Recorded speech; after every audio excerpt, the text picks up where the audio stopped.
Welcome back to the new video. तो दोस्तों आज के वीडियो में हम लोग देखने वाले हैं आप direct second year engineering admission process for academic year 2024-25 का फॉर्म फिलअप किस तरह से कर सकते हो।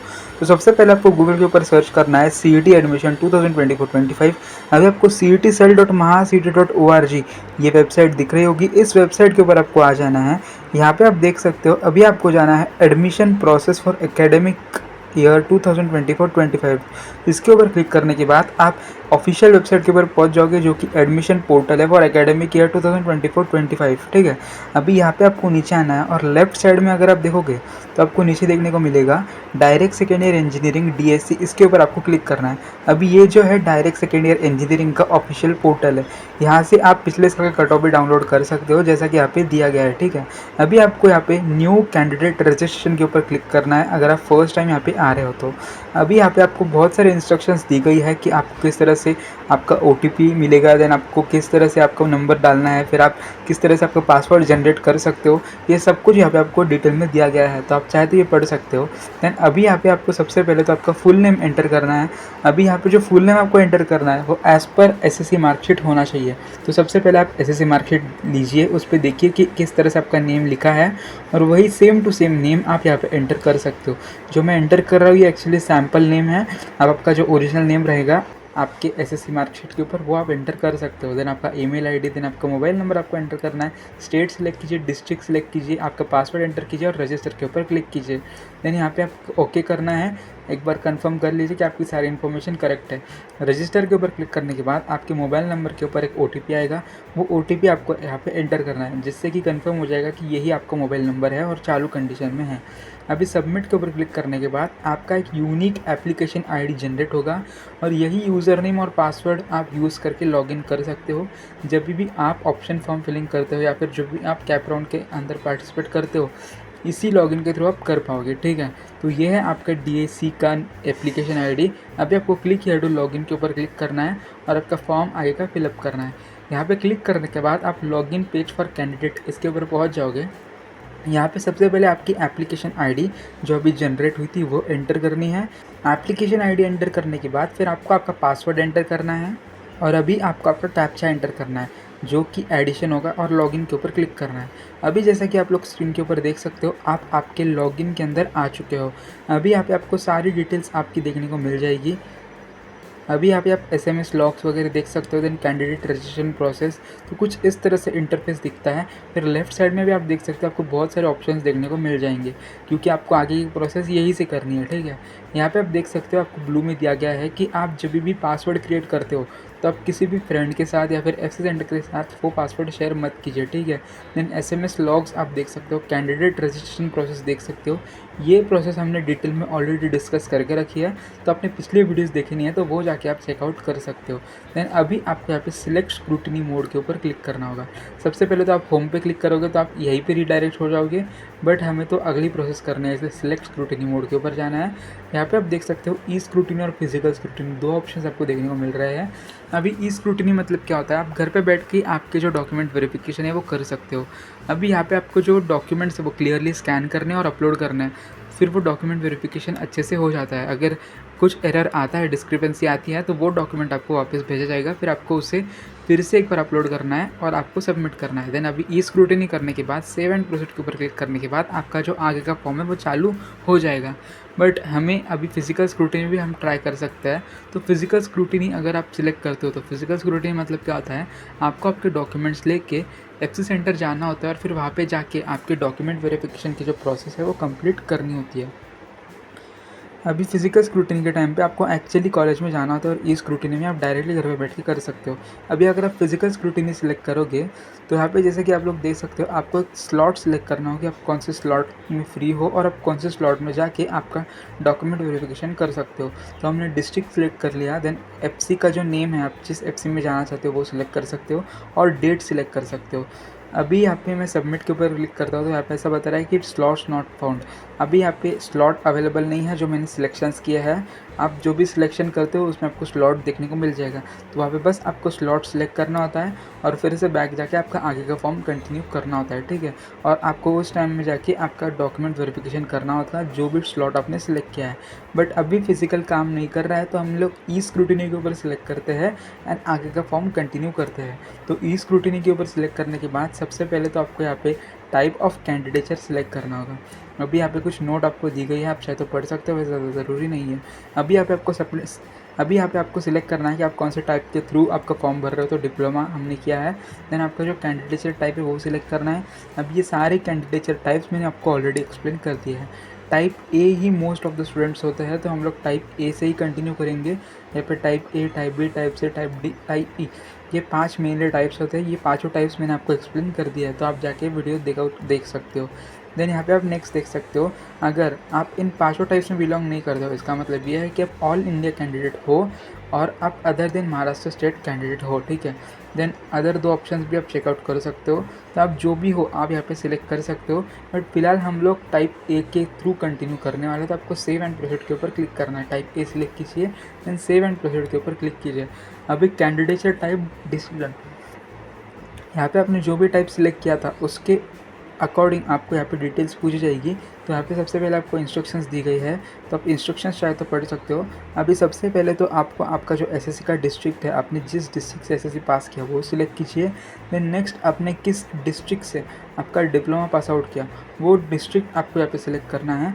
देन आपको आपका जो डिप्लोमा का इंस्टीट्यूट था वो इंस्टीट्यूट सिलेक्ट कीजिए। आप चाहे तो नेम से भी कर सकते हो या फिर यहाँ पे इंस्टीट्यूट कोड दिया है उससे भी कर सकते हो।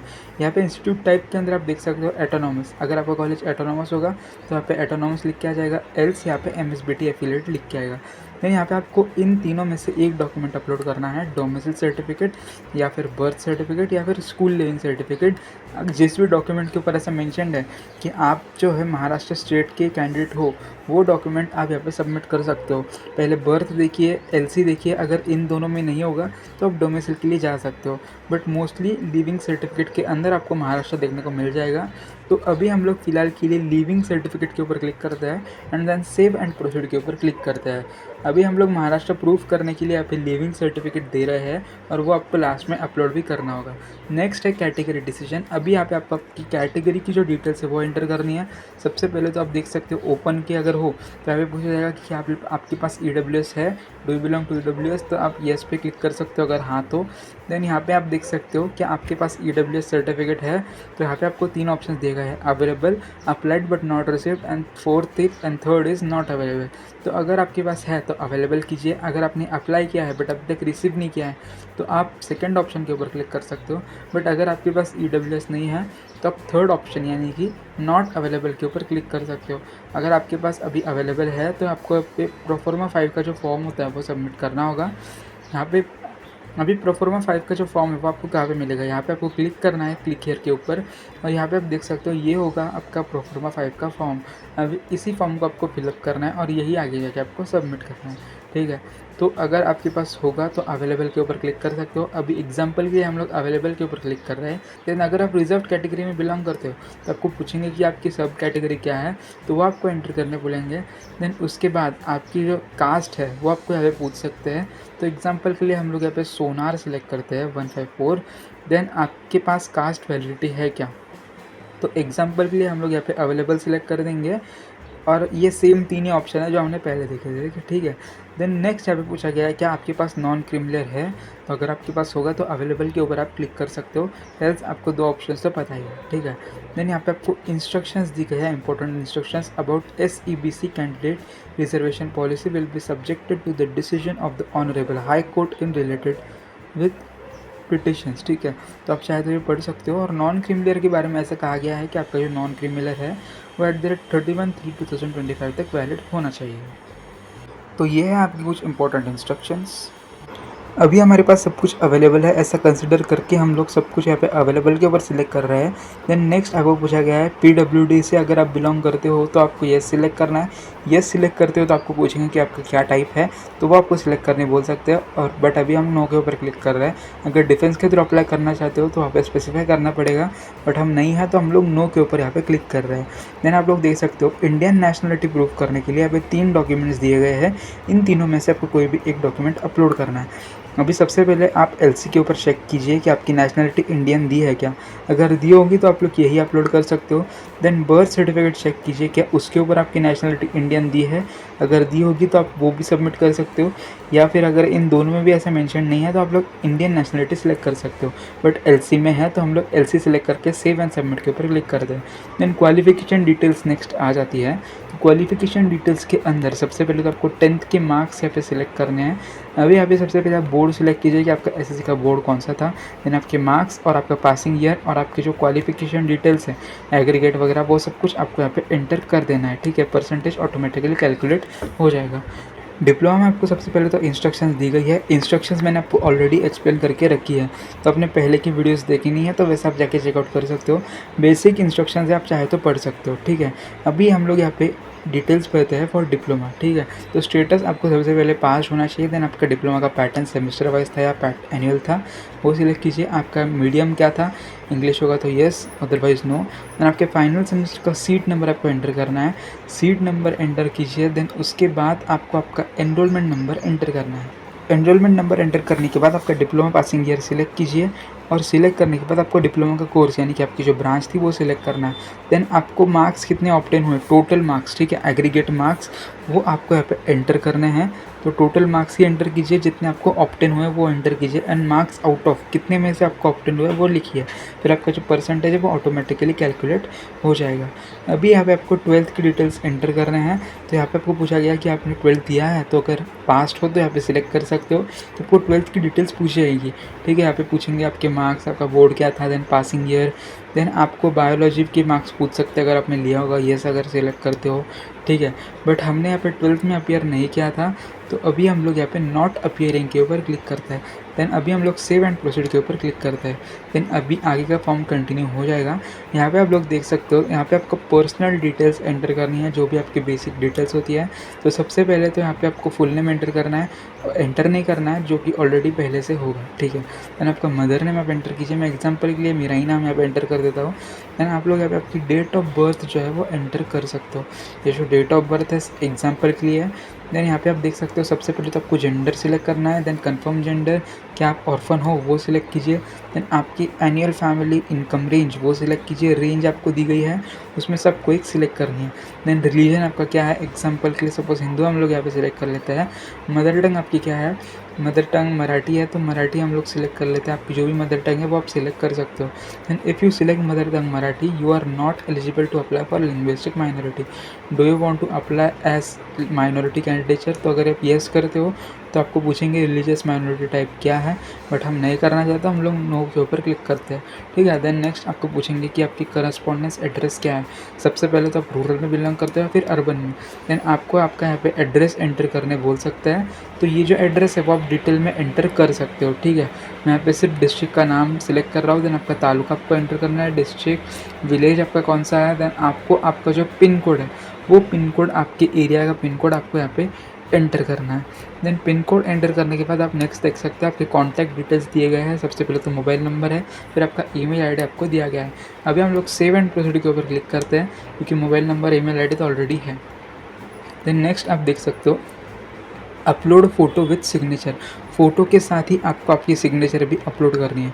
अभी यहाँ पे आपको इंस्ट्रक्शंस दी गई है कि आपकी जो साइज़ है वो क्या होनी चाहिए, 3.5 centimetre in width, 4.5 centimetre in height.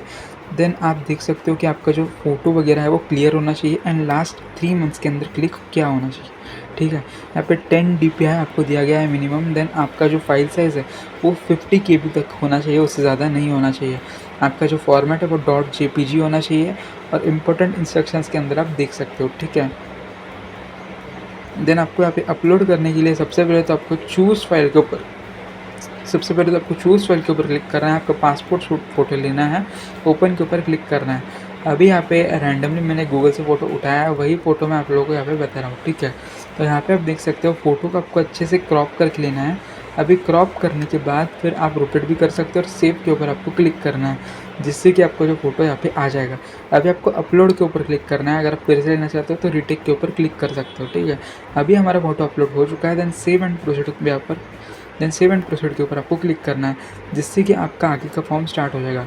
Upload documents, अब ये सबसे ज़्यादा मेन टास्क है, तो आप यह ध्यान से पढ़ सकते हो। यहाँ पे आपको इंस्ट्रक्शंस दी गई है कि आपका फ़ाइल फॉर्मेट क्या होना चाहिए, आपकी फ़ाइल की साइज़ क्या होनी चाहिए, ये सब कुछ आप कॉन्स्टेंट्स ध्यान में रखिए और उसके बाद ही यहाँ पे डॉक्यूमेंट्स अपलोड कर सकते हो।